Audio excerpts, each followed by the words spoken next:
good evening and welcome to the Chouteau County Sheriff Candidate Forum. We have tonight with us Matt Guterjohn and Justin Smith, the two candidates. I'd like to thank everybody for taking the time to be here tonight. I know we're all busy, but it's a good thing to learn more about those individuals that would like to serve our community. This evening's forum will consist of approximately 10 questions. To ensure fairness, the candidates will alternate as to who responds first. In the interest of time and to allow us to cover each question, candidates have been asked to keep their responses to approximately 3 minutes or so. The questions for tonight's forum were prepared in advance and may not address every issue. Oh, we have a hard time hearing me. Let me adjust. The questions for tonight's forum were prepared in advance and may not address every issue that is important to you. For that reason, the candidates have kindly agreed to remain for an additional 10 to 15 minutes after the presentation to speak individually with anyone who may have additional questions or concerns. So we will begin by inviting each candidate to offer a brief opening statement and tell us a little more about themselves. Justin, would you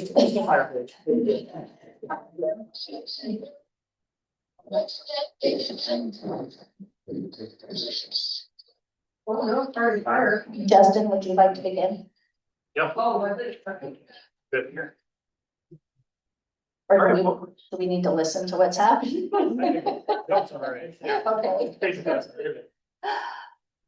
All right, so I'm Justin Smith. I'm your current sheriff. Been your sheriff for about 1.5 years now. I come from a military family. Born overseas and traveled the world with my dad, who was in the Air Force. When he got out of the Air Force, we kind of settled down in Ohio, and I decided to follow in his footsteps, and I joined the Air Force too. I ended up in England, and then I ended up at Maelstrom, and finished out my 6 years, met my wife, Sarah, and we decided to settle down in Montana. I kind of wanted to do something different than what my family did. I wanted to raise my kids in one spot and give them the opportunity to grow up with the same group of people and really get to know their community a little better than I did. And we ended up settling down in Fort Benton when I was hired on as a deputy sheriff in 2006. I have worked at Chouteau County since 2006. I've been a deputy, under sheriff, and now your sheriff. Had a bunch of different roles. I think I pretty much wore every hat at the office. And really the reason why I'm running is the last 1.5 years, we've taken a lot of amazing strides towards making the office better, making our community better. And I just want to keep striving towards accomplishing the goals that I've set. And I just can't wait to see what opportunities pop up in the next 4 years. Okay, Matt. Yeah, so I'm Matthew Guterjohn, commonly go by Matt. I started with Chouteau County in 2009. I'm originally from Malta, so I was born and raised here in Montana. I came from a law enforcement and business background. My dad was a deputy sheriff and deputy coroner. He medically retired after a stabbing and a shooting. I believe that was in 2016.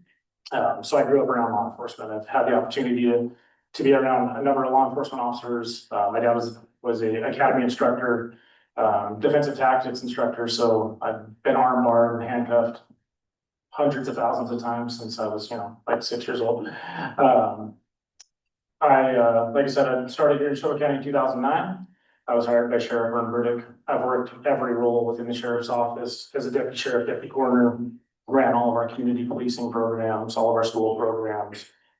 I'm also the district livestock investigator for Chouteau County, started that in 2018. I met my beautiful wife actually outside of the sheriff's office, Halloween. She wasn't, an inmate or anything like that. She was bringing her niece to the trick-or-treat event. So I got to be my beautiful wife then. We have 2 kids, and we own Lone Feather Hats based in Carter. So we have a local business right here in Chouteau County. So as I tell everybody, I've worn many, many hats and I make them all too. Okay, well, let's just dive into the questions. Can you guys hear me? Good. So.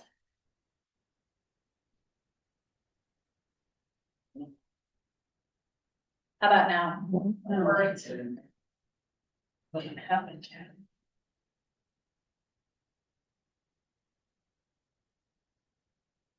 Where did Mark go? It was supposed to stay on.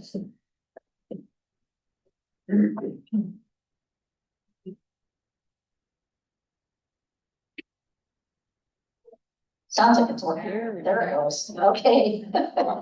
Okay, first question, we'll start with Justin. As sheriff, you would be required to oversee, evaluate, hire, and fire personnel. What experience have you had in this area? So I have direct experience at the sheriff's office. I've been doing this for, I think about 4 or 5 years now, as the under sheriff and the sheriff. It's a daily thing. It's not just something that, you're worried about when the hiring comes up, when the firing comes up. You gotta be planning for positions to be open. You gotta be planning ahead, making sure that, you're taking care of your people and doing what needs to get done. I've got a lot of experience also on the military side, supervisory classes, and I'm currently in the Montana Air National Guard. Been in for, I think, about 25 years total with my active time now. A lot of supervisory classes on that side of the house too. And that type of experience really helps me make good decisions when it comes down to dealing with people problems at work. I think when you have that experience in your back pocket, you can definitely make better decisions. So I think personnel management really starts with finding the right people. Set that foundation, you set those expectations, and then they expect accountability. What I've done at the sheriff's office to assist with this, because it's not a one-person job, is to oversee and evaluate individuals. I've created some new first-line supervisor positions. They assist with helping us out. Because I can't be on the street all the time. I'm not going to be next to these guys all the time doing stuff with them. They're going to have that opportunity to share their problems or issues with this first line supervisor, which we have never had at the sheriff's office before, the corporals that were promoted. So basically, in my experience, along with the support of our supervisors, it gives me the confidence to manage the office's workforce. Okay, thank you. Matt, would you like me to reread the question? Yeah, if you would, please. Okay. As sheriff, you would be required to oversee, evaluate, hire, and fire personnel. What experience have you had in this area? Yeah, so currently I work for Department of Livestock and I'm a supervisor, Eastern Area Supervisor in the Inspection Bureau. So I have very much direct experience with that. Not only that, like I said, as appointed to the position of District Livestock Investigator in 2018. I have 15 deputy inspectors that I have direct access to. I do all of their evaluations on the Department of Livestock side, on the state side. I do all of their scheduling. I do all of the hiring, firing, recruiting. As I tell all of my employees, I don't want to find a warm body to sit in that position. I want to find the next leader. So I want you to eventually take my job. With that, numerous roles within sports all through high school. I'm a business owner. Like I said, I've had previous businesses that I've sold. I did all the recruiting for that, all of the employee management side of those things. Yeah, it's, I conduct numerous performance evaluations throughout the year, daily, weekly, monthly, quarterly. And like I said, I do all of our supervision. I haven't currently, like I said, own a business as well. So very much direct supervision experience. All right, thank you. Matt, to keep going, you get the next question first. How would you go about developing a positive working environment within the department? Yeah, positivity in the work environment starts at the top. So it starts with the leaders, right? You set the tone for the office. Number one thing, have an open door policy with all employees. Mental health is a huge one, especially within law enforcement. Divorce rates are 50+%. What I'm gonna do there is I'm gonna work with a mental health professional. I'm gonna bring them into the office. We're gonna allow them access to that. I'm also gonna start a chaplain program and talk to several of the clergy members locally. Depending on what church you go to, we'll have them available to those deputies and other staff. We're gonna ensure that all employees are working through all the lasting problems and concerns that resulted from some of the cases that they've unfortunately had to see. Because as a law enforcement officer, you see things the average person doesn't. And not only that, you see those things, then you end up going to sporting events and sitting next to the families of those that you saw the night before. So not only is it compounded, we want to ensure that their mental health is taken care of and have a strong mental health to ensure that the communities get the service they need. And also to help prevent burnout. We're not only going to allow that access, or not only am I going to allow that access to that employee, but we're also going to allow it to spouses. So we're going to create a spousal program to ensure that spouses and families have access to that as well. And we want them to be a part of their law enforcement career. One thing when I was, again, I grew up in a law enforcement family, the deputy would go to work, he would come home. And what I want to create is an actual family type unit within that, and they're part of that role altogether. That will also help retention, because I'm going to show that my employees are going to be rewarded and we're cared for, and we're going to support them all the way around. Sorry. As the sheriff, apparently there's like a sweet spot. Staff. Staff will be recognized for all of the work above the level of expectation, and they'll be encouraged to have strong physical and mental health. Not only that, I'm going to work side by side with my deputies and other staff to show them that not only am I going to have their back, but I'm right there with them by their side. So not only from behind the desk am I going to help them, but also out in the field, side by side, I'm going to help them as well. Okay, Justin, I'll reread the questions. How would you go about developing a positive working environment within the department? So what we do to maintain a positive work environment at the sheriff's office right now is all based off of communication. I think if there's two-way communication between employees and employers, a lot of these problems that pop up that can really infect a work environment can be worked through before they become an issue. We do this by having regular quarterly meetings. I attend all the dispatch, detention, and deputy meetings. They're all led by the department heads. We have employee feedback sessions. So essentially yearly or annual review of kind of their goal, what training they want to accomplish, where they want to be in the next year, what do they want to do in the next 5 years.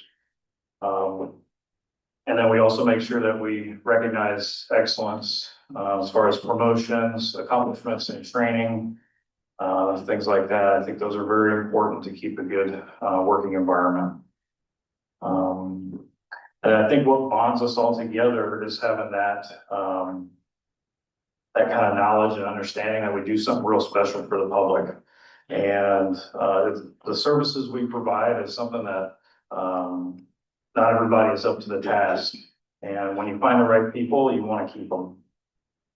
So when they're supported and they know what's expected and they're held accountable for when mistakes are made, they succeed. That's what I've been doing to help the office out. Okay, question number 3, Justin, directed towards you first.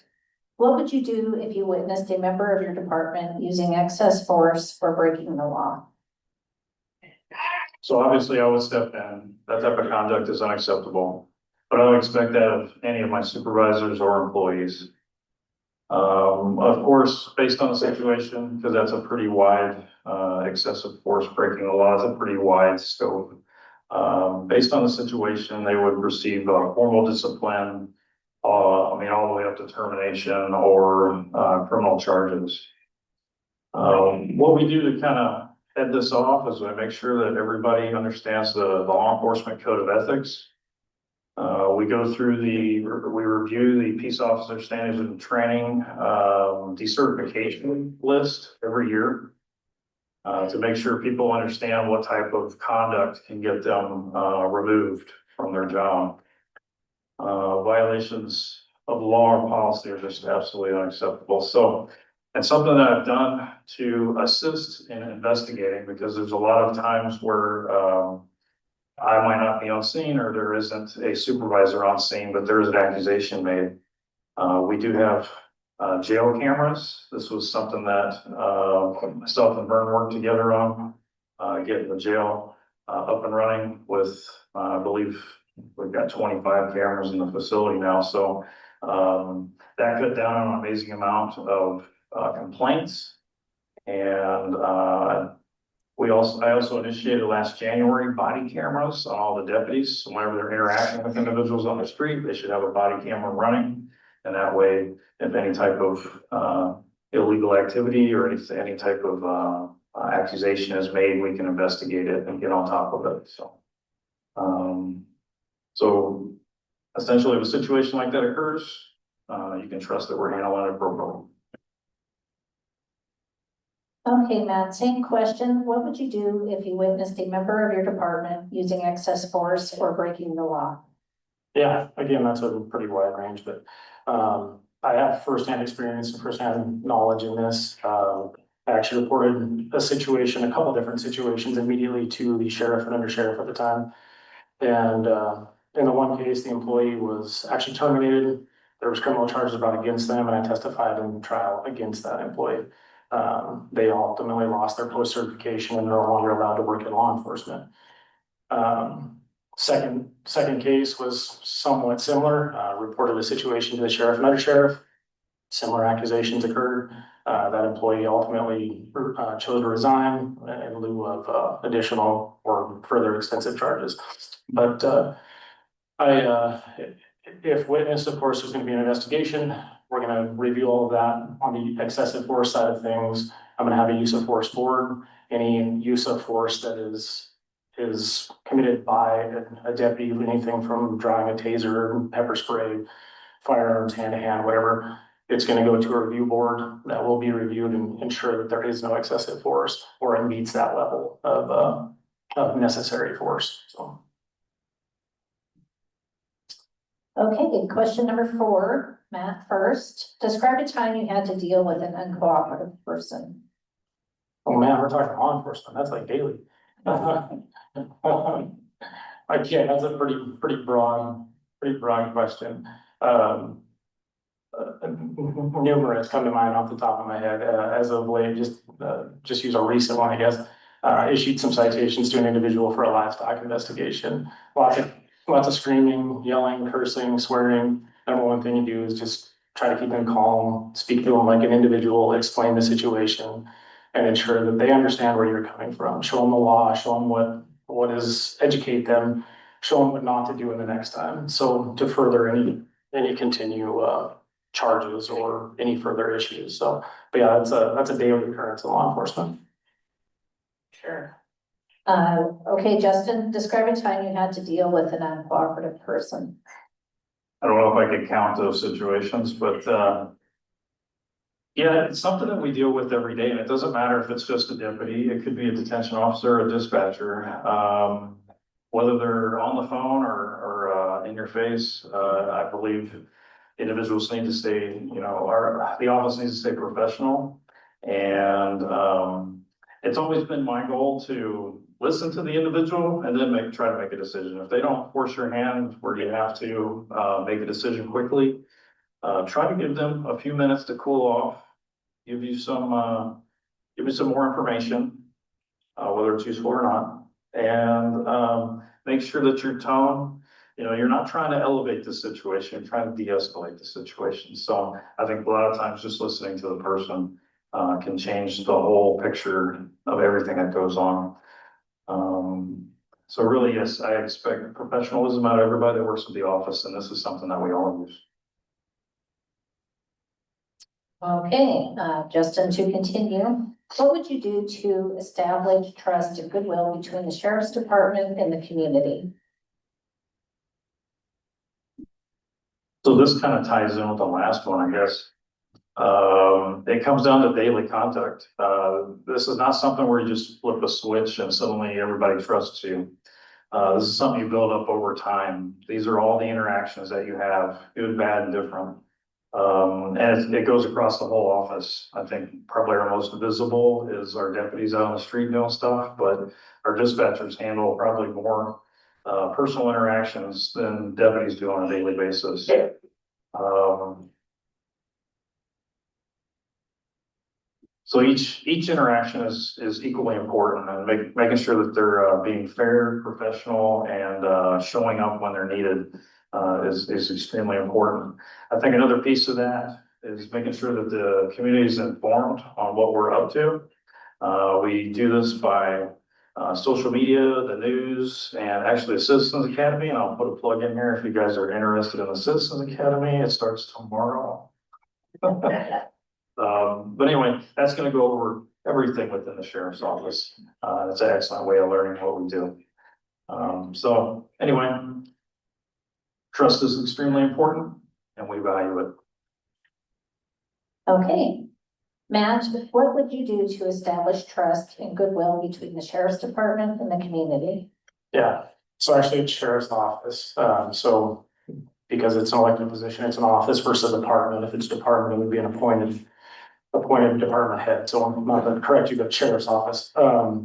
Yeah, so visibility is the biggest one. Obviously our patrol cars are gigantic billboards. That's the number one thing everybody sees, right, is deputies out on patrol cars. So their contacts, ensure that they're polite, professional, respectful when dealing with the public. Not only that, we're gonna host regular town halls, allow the community to come forth and ask questions. This is your office. We are just have the opportunity to sit in it if you so elect one of us. Open communication. We're gonna be hugely transparent. We're not only gonna talk about the good things and what we're doing that's good and happy. We're gonna talk about everything. We're gonna show you what we're doing, why we're doing it, why we're changing it, because it either didn't work or maybe we need to correct course. Um, but and then accountability.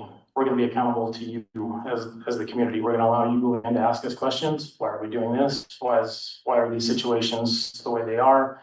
And we're gonna hold lots of town halls. We're gonna be super vigilant on all social media platforms, dealing with our hard media, not only television, but our local newspapers, and allow you guys the access to everything within the agency. So again, Citizens Academy, I taught in it the few times that we had it. Reserve and posse program, we're gonna open that up to all community members. So whether or not you're former law enforcement or military, if you wanna be a full reserve, you'll have that opportunity. If not, we'll allow you the opportunity to be a posse member to ride with deputies. Encourage ride-alongs from community members that are interested in it. Open the doors to you, because like I said, it is ultimately your guys' office. So we're gonna show you what we're doing. Okay, continuing on with question 6, Matt first. What do you believe is a good policy regarding cooperation with federal immigration authorities? Yeah, so Immigration Customs Enforcement, or ICE, it is a legitimate federal law enforcement agency, and they will be treated as such. We would expect that from them, so we should expect that. They should expect that from us. We'll be obviously cooperative and professional. And obviously, if they're committing any illegal conduct, then we're gonna report that up the chain as necessary. But I've worked with ICE on several different occasions in the past. They were nothing but more than polite, respectful, professional, and helpful in those situations. But they are a legitimate law enforcement agency, and we'll treat them as such. Okay, Justin, what do you believe is a good policy regarding cooperation with federal immigration authorities? So we don't have an official policy at the sheriff's office, but my stance is that we work cooperatively as needed. So most commonly, we work with Border Patrol, FBI, US Marshals. I haven't had the opportunity to work with ICE recently. So I think this was very evident in the recent Nicaraguan arrests that were made by Border Patrol in Fort Bend. This all came down to a traffic stop is what actually started it. Deputy made the traffic stop, identified these individuals. We could not find any type of identification or anything like that. So our first call was to Border Patrol. Then there was a secondary complaint. Those deputies had to break away from that. We can't wait for Border Patrol response, so we did the best we could with what we had. No arrests were necessary on that traffic stop. So anyway, there was a complaint and we ran into these individuals a second time. Still no ID. We reported again to Border Patrol and they eventually completed their investigation and then made the arrest. So we don't go out, we don't target individuals. This all started because of a regular traffic stop. If we run across these people and we cannot identify them, in the course of our duties, we will call the appropriate agency. So essentially, public safety is always my priority. Okay, the next question is exclusively for Matt.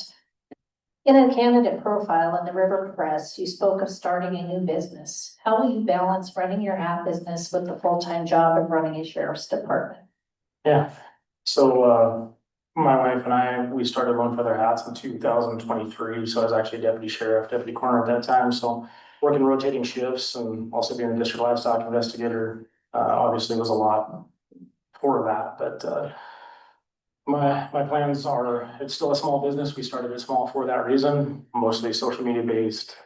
We do about 10 shows a year, hat shows a year. I would just go to a few less shows if necessary, and slow that business down. The best thing about a custom hat is it takes time. So my plan would be to still run the business and maintain that, but we would slow down obviously production. I only take custom orders. I don't build any ready to wear hats or anything like that.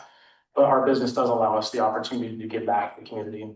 We give back in donation, whether it's baskets or financially, to a number of different community events, school events, individuals going through a hard time, anything like that. So we try to use that as much as we can to give back. So my plan is to still maintain it, but we would just slow down production if need be. Okay, thank you. Justin, question number 7. What is the biggest law enforcement challenge in Chouteau County? So I think a lot of folks would end up saying, well, are drugs the problem, or lack of patrolling a problem? What the real problem is retention. This is a problem across the board, no matter which agency you talk to. We're all struggling to keep people. And that's why I've prioritized it. Because we have a great team right now, and that's not by accident. What I've done to help this situation is I've created defined pay scales. We didn't have any defined pay scales before. Now they're rewarded for advanced certifications through post, peace officer standards and training. They're awarded more pay through the extra positions that were created. We made the corporal positions, which are street level supervisor. You've got your jail administrator, your dispatch lead, and then I've also got training managers in both the dispatch center and the detention center. So bringing all this together, without a great team, essentially you can't get the job done. So no matter what the problem is, you don't have to be out there solving it. Okay, Matt, your turn. What do you feel is the biggest law enforcement challenge in Chouteau County? Yeah. Like Justin said, retention's a huge one. Some of that is obviously finding the right people, not just people. When I was a deputy, we didn't have a pay scale, as Justin stated. However, at 5 years, once you've completed a certain amount of training, you were given your topped out pay. So we were awarded in benefit for not only staying, having longevity within the office and having buy into the office. You were awarded with having topped out pay. I think additionally to that, Chouteau County is a huge area landmass wise. So deputies, again, some of the retention is, it's a huge area, very few deputies to respond to calls. You end up taking a lot of calls on your own, making sure deputies are out. We're having our staff fully staffed and trained and keeping those employees. So we put a lot of time and money into people. I had almost 15 years at the sheriff's office. I can't even tell you the countless amount of hours and training and the tens of thousands of dollars Chouteau County put into my law enforcement training. When you lose somebody that has that much experience and that much training, that's a huge hit. That goes from down to your next level of deputies. I mean, trained all of our new deputies. You lose lots of time and experience. So it's hugely costly to Chouteau County. So ensuring that not only can you retain or recruit employees, and you're recruiting the right employees, but you're retaining those other employees that you have the time and money invested into, and you're trusting that they're gonna go recruit for you. Happy employees are gonna recruit people for you. You're not gonna have to go work and do that. They're gonna find people to come work for you. So. Okay, next question, starting with Matt again. What are your three budgetary priorities and where do you see room for cost savings or efficiencies? Yeah, budgetary priorities, number one is always employees, right? So first and foremost, we're gonna invest in employees and not the equipment. Looking at some of the budgets, overtime's a huge one, it's hugely costly. So we're gonna make sure that overtime is there, so all employees are gonna get paid. We're gonna make sure that the community is getting served because we actually have deputies out on the road. We make sure overtime is there because large investigations like some that have gone on take lots of time. Your deputy's gonna end up having to stay over, work extra. You're gonna end up pulling other deputies in to work those investigations. Some are gonna have to leave for lead related purposes, I guess. So we're gonna make sure overtime's there. We're also gonna make sure that equipment is there. Personal safety equipment's a huge one. Law enforcement vests expire every 5 years. That's a guarantee. So we're gonna make sure that all of our deputies are cared for within their personal equipment. Tasers are like a cell phone. They're only as good as whatever the life expectancy is and how hard that deputy is on certain things. Patrol vehicles, same situation. So employees are gonna be the priority. We're gonna then go down and look towards equipment and how we can adjust that. Patrol cars are, oh my gosh, expensive these days. Again, we're gonna reduce some of that we're gonna look towards leasing. Most law enforcement agencies now are switching to leasing because we can lease cars 3-to-1 for one purchase. That'll number one allow us to run those vehicles for a shorter amount of time. While they're in that kind of sweet spot as far as mileage, they're still worth some money on the backside on trade-in. And they're gonna make sure the deputies are in new current vehicles, which will also save us money on the equipping those vehicles on the other side. We're not gonna have to keep buying light bars and light units and unitrolls and new radios. And we're not gonna run them for 10+ years to where those patrol cars are now costing us transmissions and motors. The other side of it, we're also gonna make sure that communication equipment is up to date and up to par. How I plan to do that is, when I talk to the commissioners, we're gonna start using some of that money from the jail side. So the jail actually is an income producer for Chouteau County. We're gonna try to take some of that money and put it back into equipment. Not only that, I'm gonna create a deputy sheriff foundation, so a 501(c)(3). I'm gonna allow that. We're gonna create that so that we can take in not only donations, but we can also apply for grants for deputies training and equipment. There's also a number of other grants out there, and we're gonna utilize that more than what we're currently doing. Chouteau County is one of those is a very rural area. It's pretty grant ridden. Most grants look towards communities like ours because they want to support that because we don't have the financial backing. But mostly we're going to look towards the personnel, then we're going to go to equipment, and then we're going to look towards the communication side of things. So personnel is going to be the number one priority. Okay, thank you. Justin, same question. What are your three budgetary priorities and where do you see room for cost savings or efficiencies?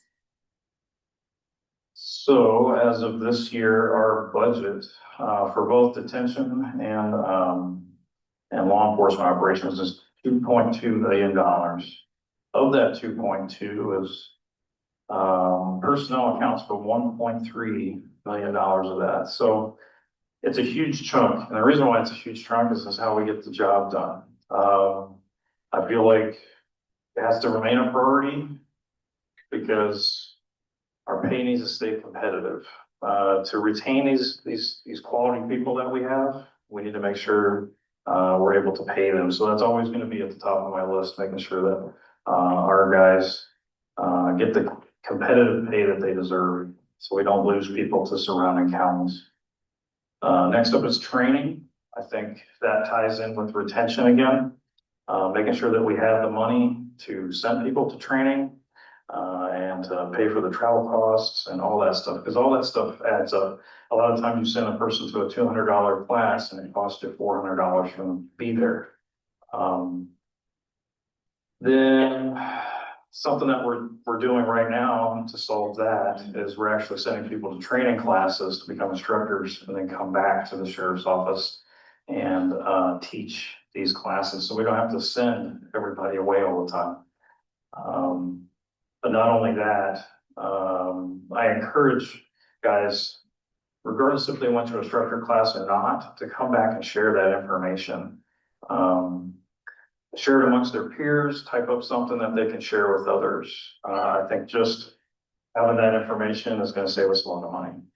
Of course, equipment and our facility. Our facility was built in 1986, and if you cruise around Montana, you'll see that we have a pretty nice facility.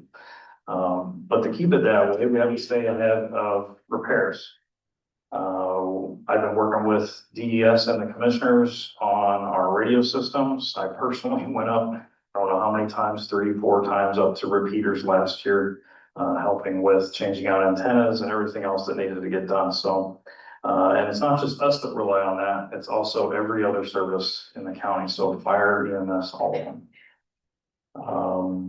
Savings, kind of went over a couple things, but what we've been working on is when I took over, you don't really know what you're subscribed to until you've been there a year. And there were a lot of subscriptions that we didn't understand or didn't use anymore. So we were cutting out a lot of that stuff, and we've saved thousands of dollars in just subscriptions to all kinds of random things.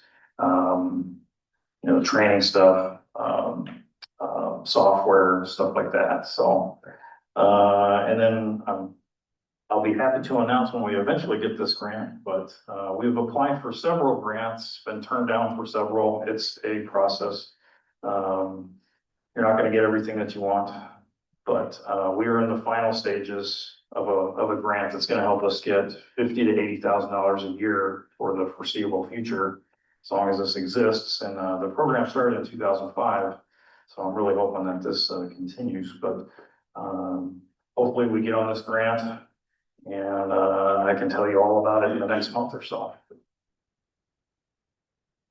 Okay, we're on question number 9 already.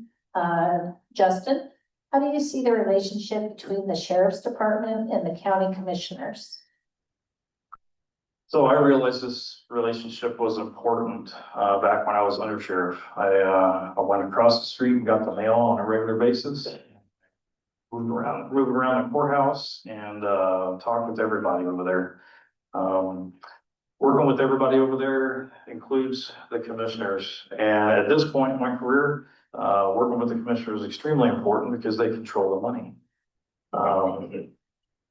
To get what we need, we have to work together. And I think the commissioners understand the importance of public safety.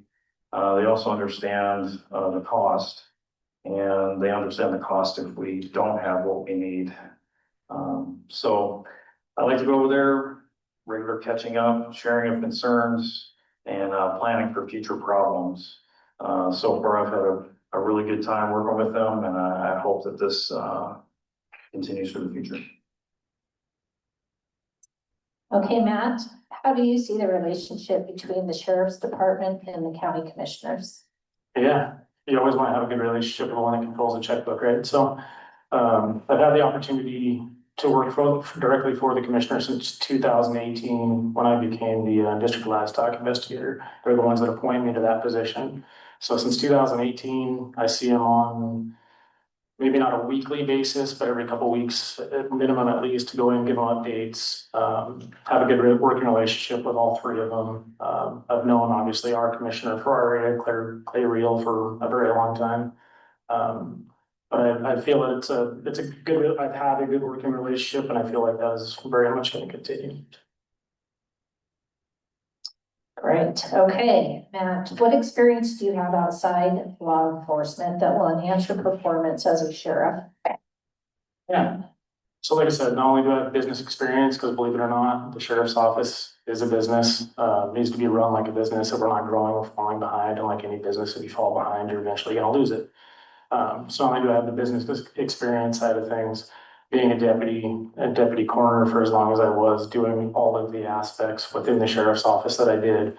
I literally sewed patches on uniforms, built pouches for vests, trained all of the deputies, did all of the evidence collection and retention, was a civil deputy, did all of our community policing programs. So the law enforcement side of things, of course, I have lots of experience. On the business side of things, I have the budgetary and experience as well as be able to do projections and be able to manage it like an actual business. As well as lots of team building, played all types of sports through school. Been in a team environment my entire life. Not only that, all the supervisory experience and the training and day-to-day operations I do for Department of Livestock as well as Chouteau County Livestock. So extensive experience on many different facets throughout my life. Okay, Justin, same question. What experience do you have outside law enforcement that will enhance your performance as sheriff?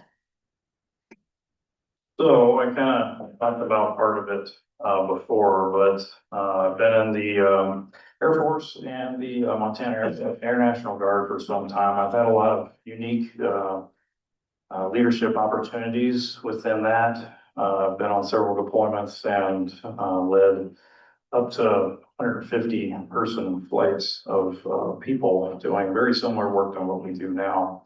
That presents its own unique challenges. Through the training that I've received, I mean, the military training for supervisors is really kind of the gold standard. And when I went to law enforcement leader class, they said a lot of the same things.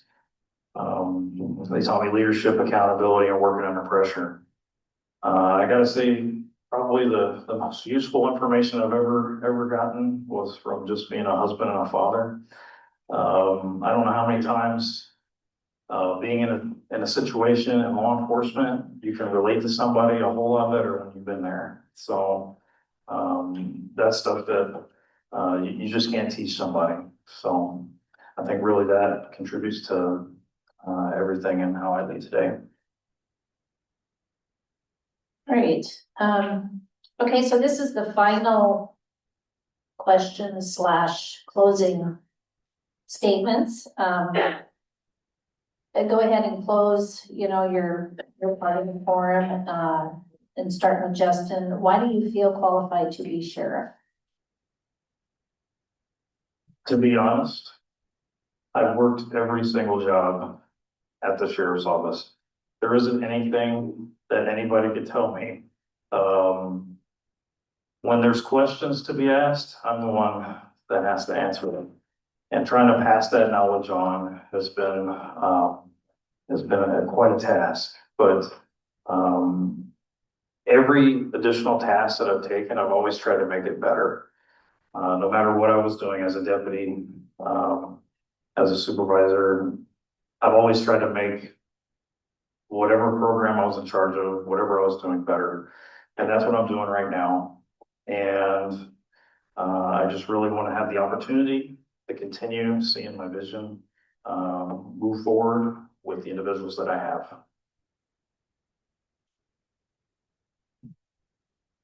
Okay, Matt, any closing statements and why do you feel qualified to be sheriff? Yeah. Like I said earlier, I mean, I've worked all aspects within the sheriff's office. Not only that, I know the people at Chouteau County. I've been on every single Chouteau County road. I know the citizens of Chouteau County. I looked in my phone the other day. I was looking for a phone number somebody called me about. I've got 800 phone numbers of Chouteau County residents. I know the people here. If I don't know you, I probably within a couple of text messages could have contact to you guys. I know your families. I was always going to be one of those deputies that knew addresses and didn't know residents. And I don't know how many times I would ask dispatch, whose house is it? Because I knew who you were. Being a husband, a father, and a Christian, I know the situations you guys are in. Being a business owner here, this is not just somewhere I live, somewhere I work. This is my home. My wife's family's been here for 5 generations. Our kids are 6th generation. Chouteau County is our home. And I just would love the opportunity to be able to serve you guys further as your sheriff. So Wonderful. Well, I think that we can agree that we have a couple of great candidates for our sheriff slash coroner. I want to thank you both so much for your preparation for this forum. And for also taking the opportunity to meet with the community and the county. I believe that maybe if anybody wants to meet with you personally, they can meet out in the lobby, you know, for 10 or 15 minutes and, you know, shake hands or ask any questions or bring up any concerns. So let's give these guys a hand.